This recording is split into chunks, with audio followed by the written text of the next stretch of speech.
Hi there, welcome to the Tent News, where the truth comes to light and the stories everyone is talking about are brought straight to you. From shocking confessions and viral social media moments to real life mysteries and trending drama, this is the place where we uncover it all. Now, please watch this video first, and I will be back with the rest of my commentary. Sanibonani guys, ninjani niyaphila?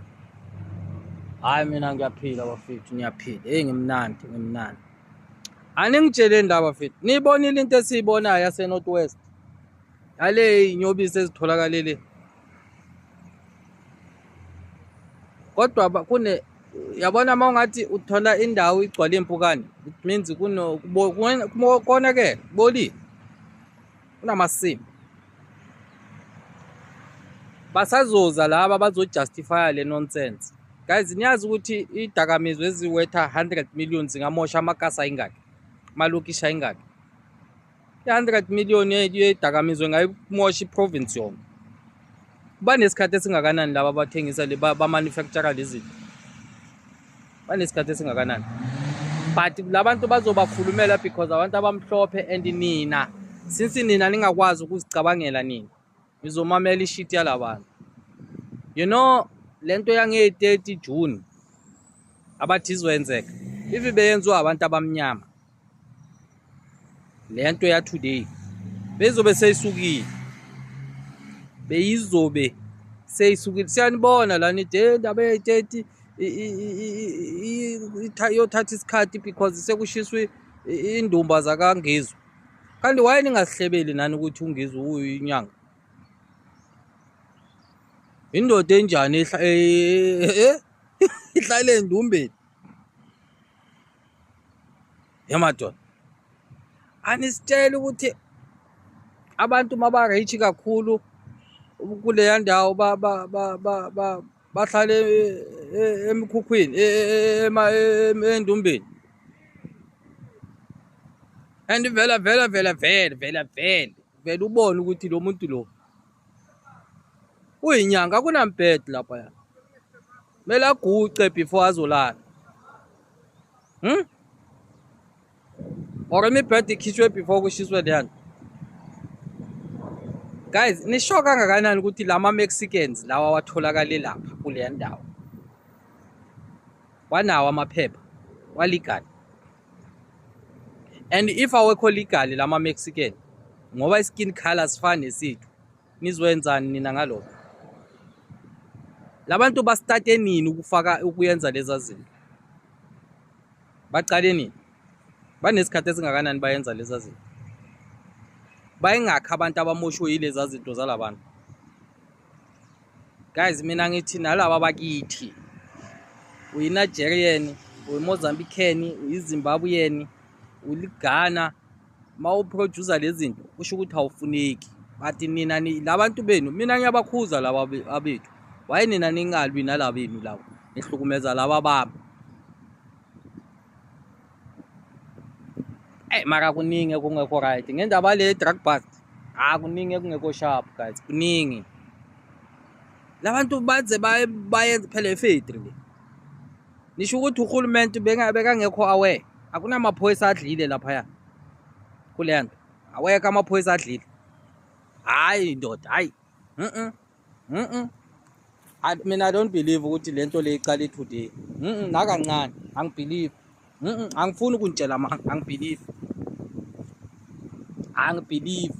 It's just that kunalento yokuthi vela even if udla namaphoyisa, uyofika umkhwanazi uzokubopha. Umkhwanazi angadlali nawe uyabopha. Nangu ubani lo bafo lo gibele emva kweveni. Ekade hayi nangasamaphoyisa, amaphoyisa, ukuphi? Uedi lawyer today. Uyohlanyela abanye umkhwanazi afika kuthatha.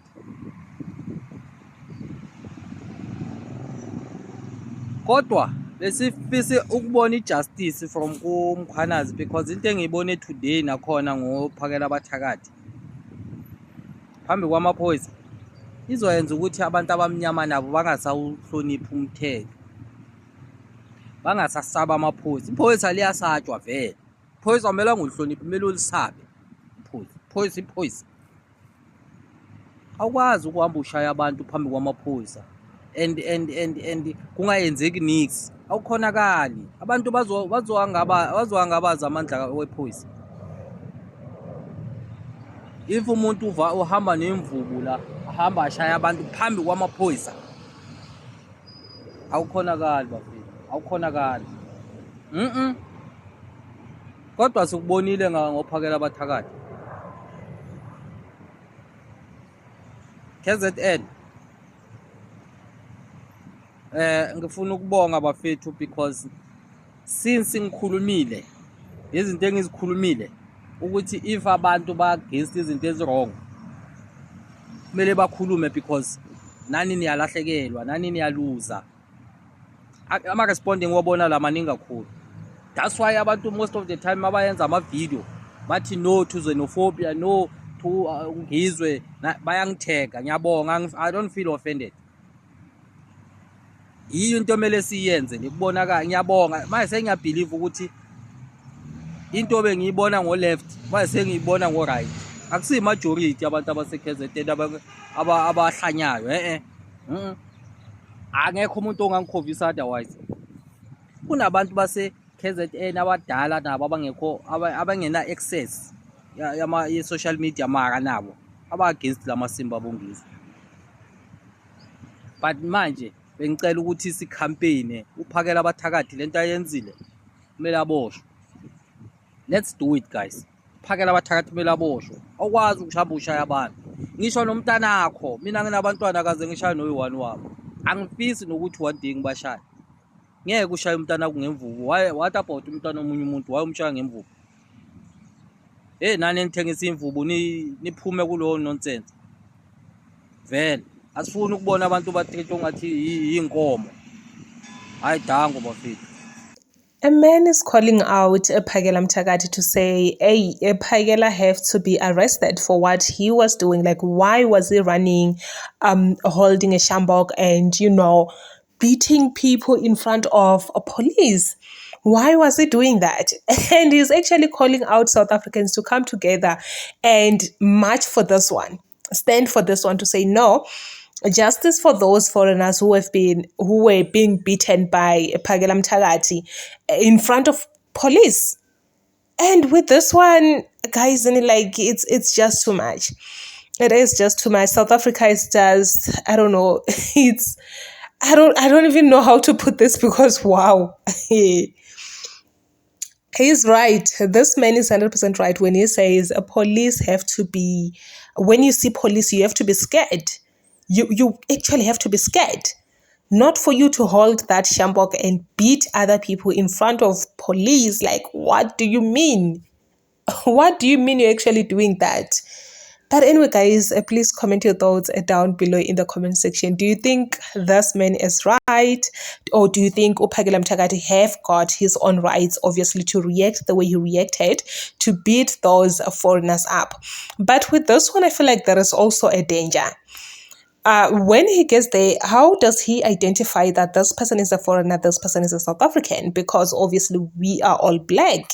And for me, I really cannot identify between two black people to say this one is a foreigner, this one is a South African. I can't do that. Like, I don't know how he does that.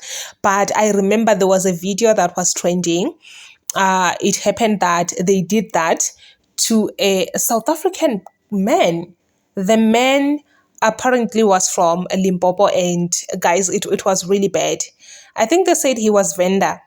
You see where this is going. Like, no, I don't think that one of beating people up, it's really good. I also don't stand with that. I really, really do not stand with violence. Like, why are you beating people? Why are you beating these adults as if they are small? Yo, guys, this is bad. Like, this is really bad. For this one of marching for him to be arrested, I really don't know. I don't know, guys, but please comment your thoughts down below in the comment section.